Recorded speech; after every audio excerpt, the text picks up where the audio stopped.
Yo, what's up, everybody? Welcome to Yankee Yard. And today we've heard a lot about the Yankees and not about Bellinger or Tucker, anything too insane, but Bichette. So maybe it actually is a little insane. So I just want to be going over like everything that we've heard so far about Bichette and what that means for the Yankees and whether it's a good thing or a bad thing. Now, obviously, whenever you hear the name Bichette and your team in the same sentence, that's going to be something to get excited about. And maybe I am a little excited. But the report was that the Yankees are interested in Bichette as a backup for Cody Bellinger. Last we heard, Cody Bellinger's market wasn't that insane. Maybe it was us and maybe the Mets who don't want to go high on years. So I almost feel like something has changed in the market of Cody Bellinger that we don't know of yet. There is one thing that we have heard, and it came in the new John Heyman report, in the New York Post. It was that the Chicago Cubs have checked in on Cody Bellinger, which makes sense after trading Owen Casey. You might need another outfielder. But what I think could also be happening is some John Heyman chicanery. We know John Heyman works with Scott Boras pretty closely, and I think what Heyman could be doing is saying, hey, look, the Yankees might not sign Cody Bellinger. Why won't, hey, if that's an invitation to other teams, hey, come check this guy out. The team that's the favorites for him and will do a lot to get him aren't confident that they're going to get him. Why don't you try coming in and trying to give him another contract? I think that could really be what's happening. But if it's not, then maybe Bichette is in pinstripes by spring training. And what that would mean, because if you look at his position, it will have him listed everywhere as a shortstop. But frankly, if you look at his defense, he's not a shortstop. He really isn't. He is a second baseman, and we heard a while ago, maybe a month ago at this point with how this offseason has been, that he's willing to play second base. I think that's where the Yankees will have him, because Bichette is just a liability at shortstop, in that the Yankees already have enough of those, truthfully, after last year. Bichette is a contact hitter. He's going to put the ball in play. He's going to be an annoying pest. But he also has power, right? Right here, the highlight right here. He has pop. And he's just going to fit the Yankees really well because the Yankees have guys who could hit for power, but we don't have many people who could just hit for contact. And Bichette is certainly one of those guys. Now, the downsides for going for Bichette is we have been listening to trade offers for Jazz Chisholm Jr. Now, I really hate that because Jazz is a top 5 second baseman in the league. But if we get Bichette, who is more than likely going to be playing second base for us, I don't see a world where Jazz Chisholm doesn't get traded unless we trade Ryan McMahon and Jazz moves to third base or Bo moves to third base. And even then, I don't really like that. I like having good defense in the corner there. And Jazz and Bo really don't offer that. And something that some people have said to me when I told them about this, and they said, why don't we just have Jazz play outfield? I just don't see him doing that in a contract year.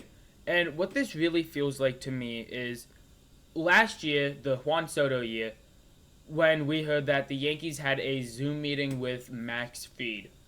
Now, the first thing that I thought was, oh, Max Fried, that's cool. He's a good pitcher. The next thing I thought of was, why are we trying to spend money there if we have the guy we want still available? This is very similar to this. Why are we trying to spend money here when the guy we want is still available? Cody Bellinger is still available. Now, Bichette is still a good player. If he was a good defensive shortstop, I'd be willing to give him a lot of money because I'm pretty sure I saw a report saying that his contract might reach upwards of, it might reach around $300 million, which is insane for a guy who can't really play defense that well. I get he's young. I get he's a good player. but he's just simply not worth $300 million no matter what. Another report by Matt Gelb. The Phillies have a meeting with Bichette in the coming days. So that's more competition that the Yankees are going to have to outbid on. Now, I think there are just better ways to do this if you're the Yankees. We know that they are obsessed with getting a right-handed bat. I just don't think this is the right-handed bat to get.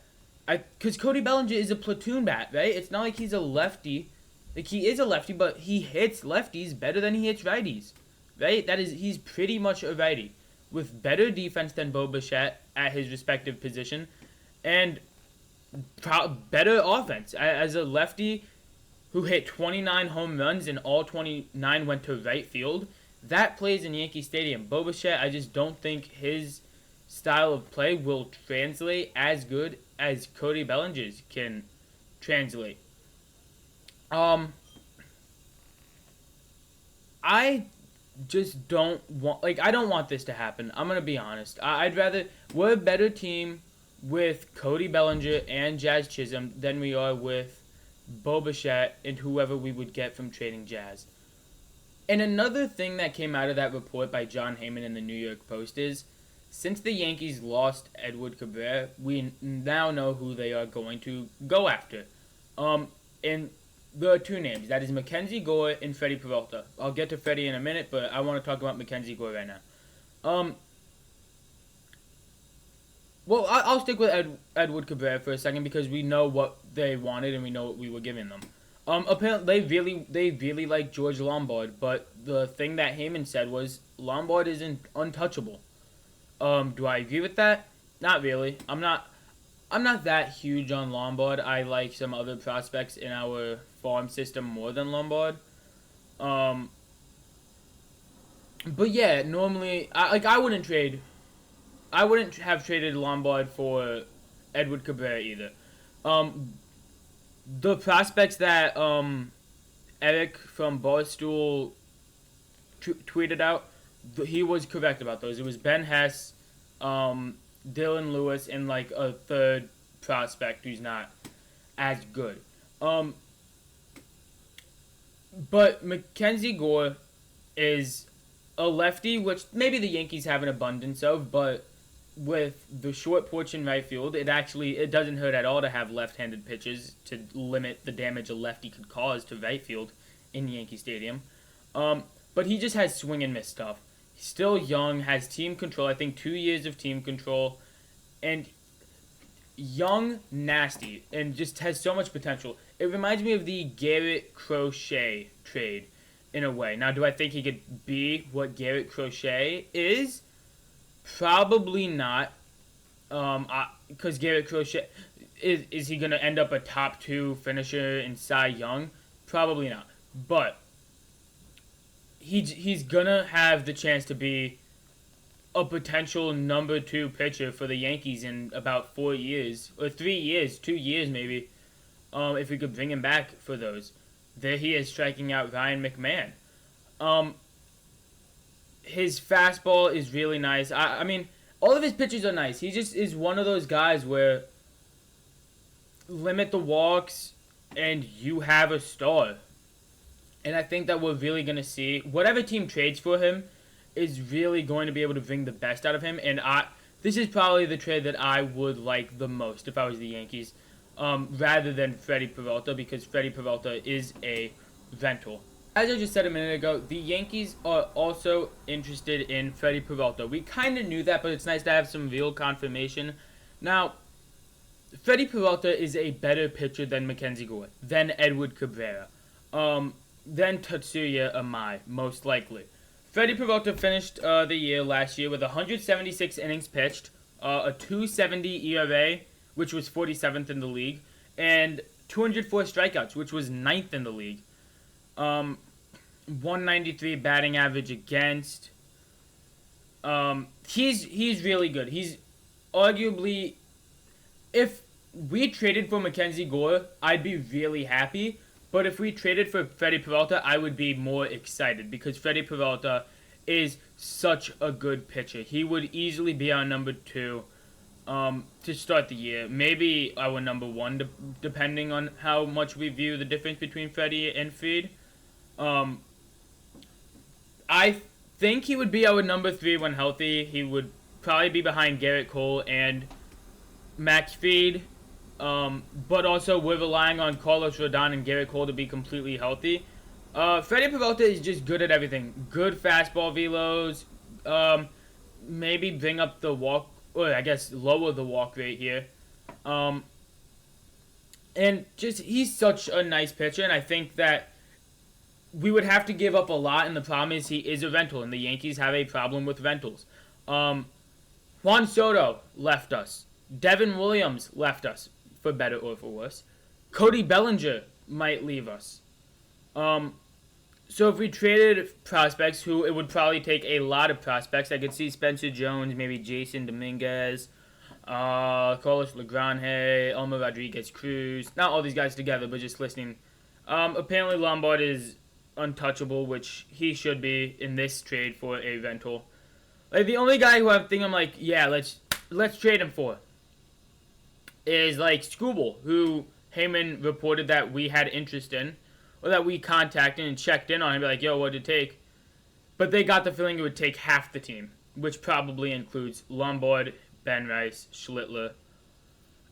And I just think that the Yankees have such a big opportunity here to do something massive that we need to capitalize right now. I don't want to just trade it for a rental unless we had complete 100% confidence that we could re-sign him. So if it came with an extension, 100%, I might trade Lombard for that. So yeah, that's really it for now. Still a boring, slow offseason, but I do have a sneaky suspicion that something big is going to happen soon, whether it be for the Yankees or not. So that's it for now. I'll see you guys in the next one.